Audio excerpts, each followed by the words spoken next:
Today we're going to be making butterflies out of coffee filters, and then there's some other supplies that we can use if you have them. If you don't, all you really need is the coffee filter and some watercolor paints, some water, and a piece of printer paper to paint on top of. So the filters, coffee filters that we're going to be using are the kind that have the flat bottom and they're kind of cone shaped. Okay, the first way you can make the butterfly is to hot melt glue a chenille stem onto a clothespin, okay?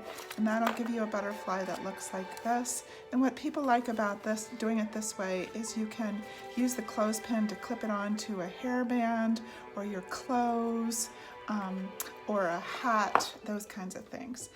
If you don't have hot melt glue, or you don't have both the chenille stem and the clothespin, you can do it with either.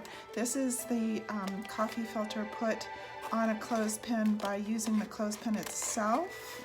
So if you don't have a chenille stem, you can just put the wings in the clothespin. You can also use only the chenille stem to do it by bending the chenille stem in half, putting it underneath it like this, and just giving a little twist like that. Okay. If you don't have either a chenille stem or a clothespin, and you only have the coffee filter, you can make it using the scraps of the coffee filter by wrapping one piece around it and then using the other for the antennas of the butterfly. So all three of those ways work. So the first step is to find a coffee filter, okay, and have your watercolor paints ready, and you're going to want to also have some water. And when you're painting, it's important to remember that butterflies are symmetrical, meaning that their wings are almost identical on either side. So what you do on one wing, you're going to want to make sure you do on the other wing.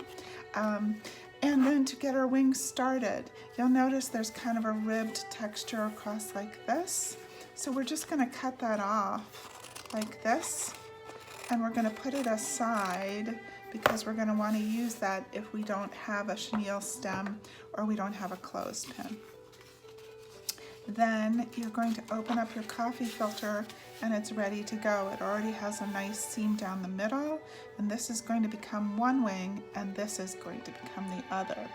I like to kind of plan out what I'm going to do with my pencil so that when my paints are ready, it'll be an easier time. Okay, so I am going to draw like this. If you want to add color first before you get your paints involved, you're going to want to use crayon, because with the water from the paints, it'll make markers run if you don't have permanent markers like Sharpie. If you do, you can certainly use Sharpie.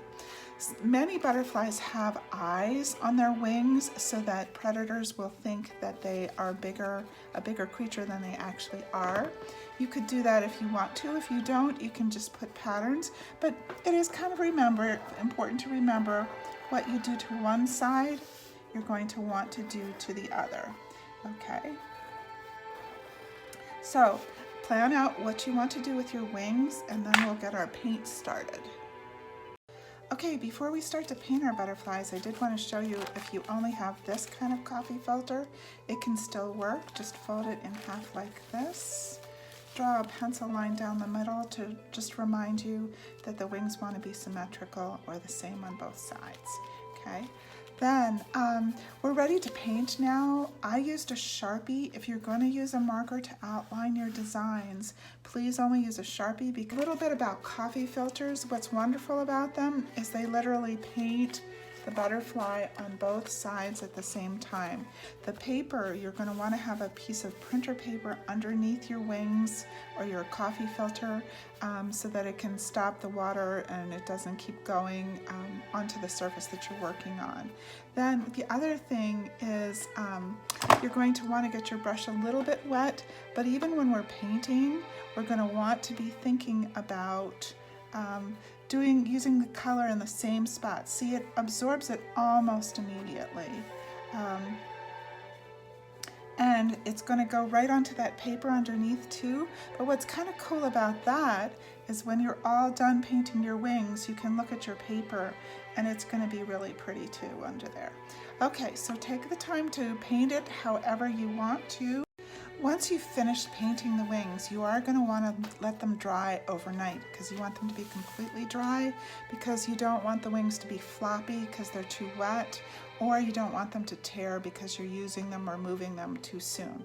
Okay, we talked about 3 different ways to make our final butterflies once the wings are painted. The first one was if you were able to hot melt glue the chenille stem to the clothespin. You're going to fold that chenille stem in half, put a row of hot melt glue on there, and then give a little press like that. Okay, this is the one that allows you to put it on clothing when you're done. Then you're going to just pinch those wings in the center like that, put it here on top, give a little twist like that, and then you can do whatever you like with the antennas on the top. I like to sometimes give them a little curl like that, or you can leave them straight up and down like this, and then your butterfly's ready to go, and you can pinch it on your clothes, but be careful not to pinch yourself with the clothespin. Okay, so the other thing you could do is use just the clothespin itself, pinch the wings in the center like that, okay, and then put it inside that pinch part of the clothespin, and again you have a butterfly. You could even use markers to decorate the clothespin or paint so that it looks like a butterfly as well. If you don't have a clothespin, the other thing you could use is a chenille stem. I'm going to fold it in half like this. I'm going to put it through like that all the way. Okay, I'm going to give a twist once and twice. Okay, and again, these act as the antennas. You could give them a little curl or just bend them, or just leave them as they are. It's up to you.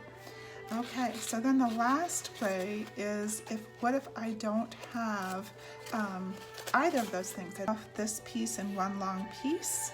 So what we're going to do is we're going to look for the kind of V shape, and we're going to use those for the antenna. And then once we cut off the little piece off that long end over here, we're going to use that to wrap it around the butterfly.